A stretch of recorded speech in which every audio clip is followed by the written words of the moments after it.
style of contemporary animal farming, we distract ourselves.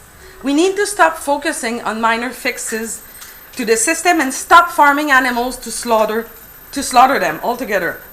Sorry for the next image. Some of you might want to close your eyes.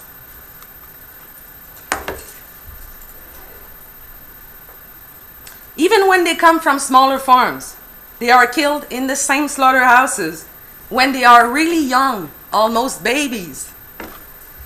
Here's a graph. The red line is showing the age we slaughter them, and the gray line, their average life expectancy. So the moral principle is simple, according to me. We should not intentionally harm others, other individuals, other sentient animals when we can avoid it. So the principle is simple, but the consequences of this very simple principles are really huge. We could have a chance to tackle climate change, stop deforestation, start planting trees again, give their land back to wild animals. Stop farming animals would also mean to have plenty of nutritious food and healthy food for every human being and enough clean water for them.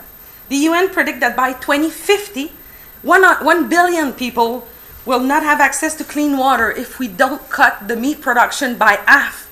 But it is expected to double by that time in 2050. So we are wondering how we will be able to feed 9 billion human beings in 1950, but we will be feeding almost 150 billion domesticated animals at that time.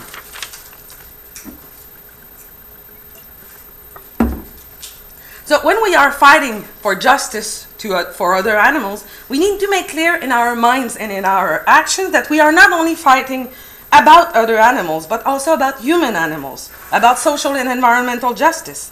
And this brings us to one of the principles of critical animal studies.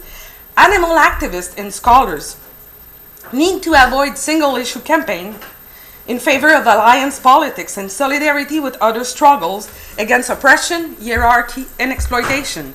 We need to understand that we won't ameliorate the plight of other animals, whether domesticated or wild, without ameliorating the fate of other humans.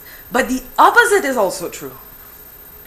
The radical and progressist thinkers need to realize that they won't succeed in bringing about human liberation without animal liberation.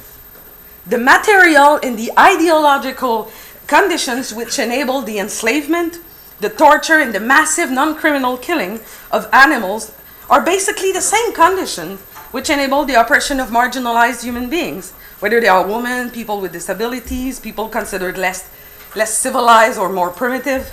When we animalize